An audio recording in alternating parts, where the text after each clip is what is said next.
bienvenue sur le podcast Culture Beauté Japonaise. Le podcast qui décrypte pour vous comment le Japon est entré dans notre vanity et a influencé notre routine beauté. Ici, nous vous emmenons explorer le pays au soleil levant et sa culture mythique des rituels de beauté. Ensemble, partons à la découverte des secrets cachés des Japonaises.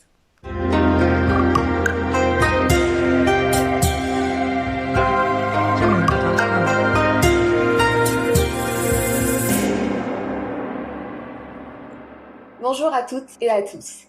Aujourd'hui, nous allons poursuivre notre série sur les produits et rituels de soins que nous avons adoptés. Dans l'épisode précédent, nous avions abordé les rituels et techniques de massage. Cette fois-ci, nous allons parler des produits cultes et des concepts que nous avons introduits dans nos routines de beauté. Originaires du Japon, ces produits et concepts sont utilisés partout dans le monde. Vous connaissez tous, par exemple, la poudre nettoyante. Tendance en France depuis quelques mois, la poudre nettoyante pour le visage ou le corps fait parler d'elle dans nos magazines préférés. Les Japonais utilisent les matières premières telles que les poudres de riz ou de haricots rouges pour se nettoyer depuis plus de 1500 ans. Dès 1906, Club Cosmétique a pensé à commercialiser le premier savon nettoyant en poudre composé d'amidon de blé, de pommes de terre et de poudre de lait. Ce best-seller de l'époque fait toujours partie des meilleures ventes dans les drugstores japonais. Il est également utilisé pour les enfants de par sa douceur et sa naturalité. Après l'enfance, arrive la période de l'adolescence. Celle-ci est marquée pour un grand nombre de femmes par la découverte de l'univers exceptionnel de la cosmétique. Sachez que les soins pour adolescentes sont apparus pour la première fois en 1958 lorsque Club Cosmétique lance Club Love, une ligne de soins destinée aux jeunes filles. Le premier produit mis sur le marché est une lotion laiteuse traitante. Depuis, de nombreuses marques ont développé une ligne pour ados, un secteur porteur qui ne cesse de croître dans le segment du soin et du maquillage. Autre produit bien connu de nos routines beauté, l'huile démaquillante. La méthode du démaquillage à l'huile date du XVIIe siècle au Japon. Les geishas, qui se couvraient le visage de couleur blanche, avaient pour habitude de retirer leur fard tenace, rouge des lèvres et des joues, noir des yeux, blanc du visage, avec l'huile de camélia qui permet un démaquillage beaucoup plus doux et efficace que le savon ou tout autre ingrédient de l'époque. La particularité de l'huile appliquée sur le visage est qu'elle agrippe puis déloge les impuretés jusque dans les pores pour laisser une peau nette, douce et hydratée.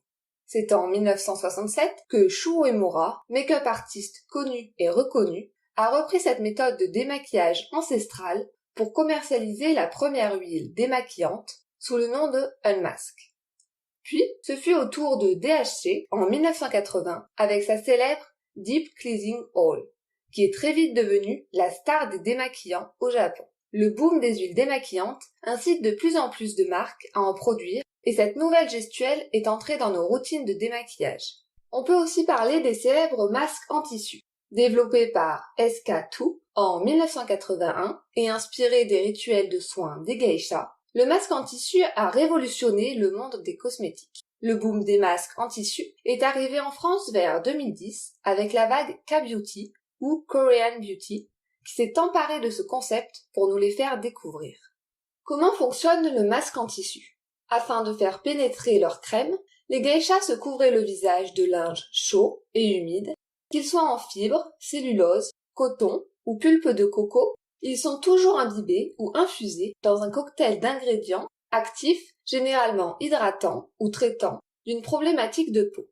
L'effet d'occlusion entre la peau et le masque permet aux ingrédients de ne pas s'évaporer et de pénétrer directement dans la peau.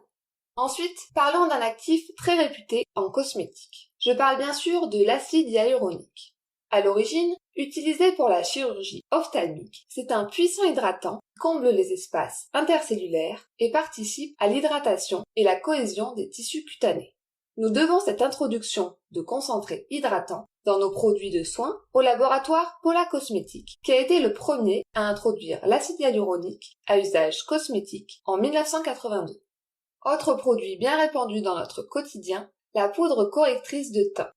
Après un millénaire de teint blanchi à la poudre de riz, les japonaises, à l'exception des geishas, se mettent à l'heure occidentale avec l'introduction du maquillage couleur chair.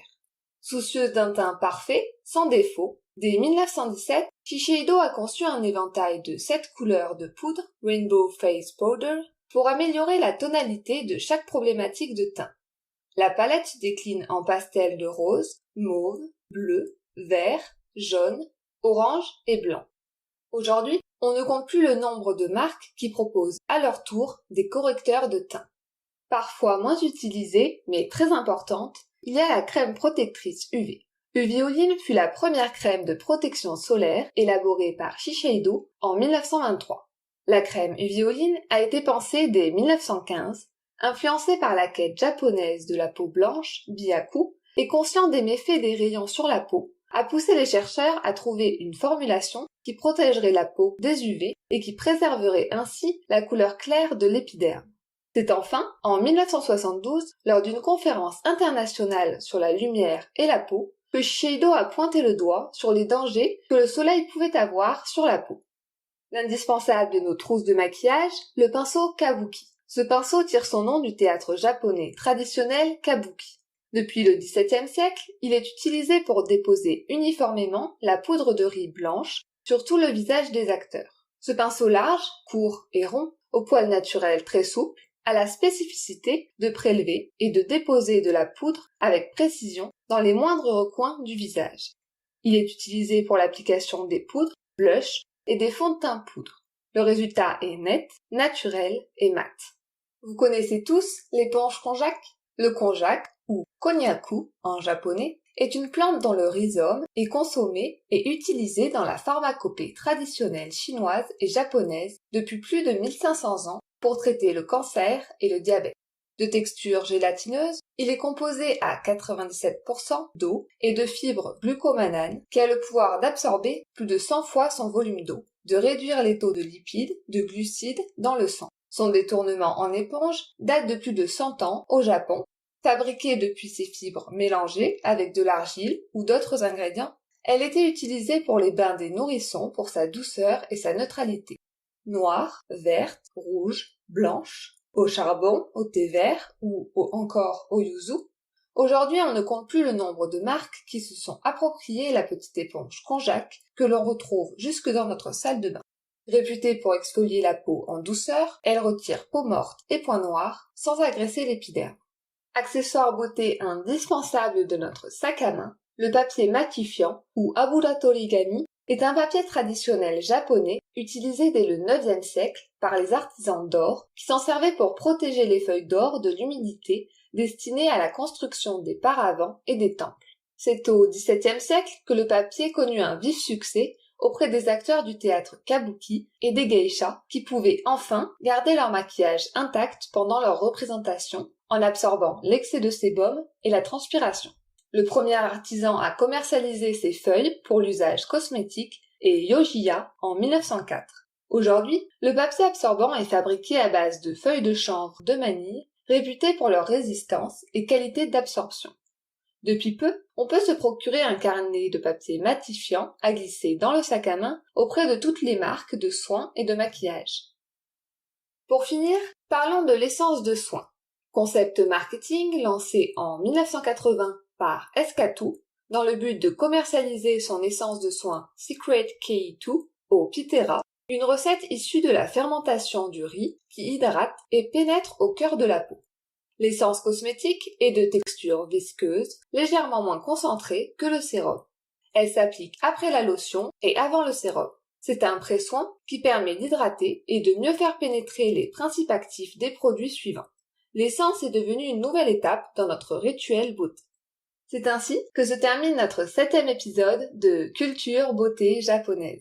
Aujourd'hui, nous avons pu découvrir l'origine de certains produits de notre quotidien et leur histoire nippone.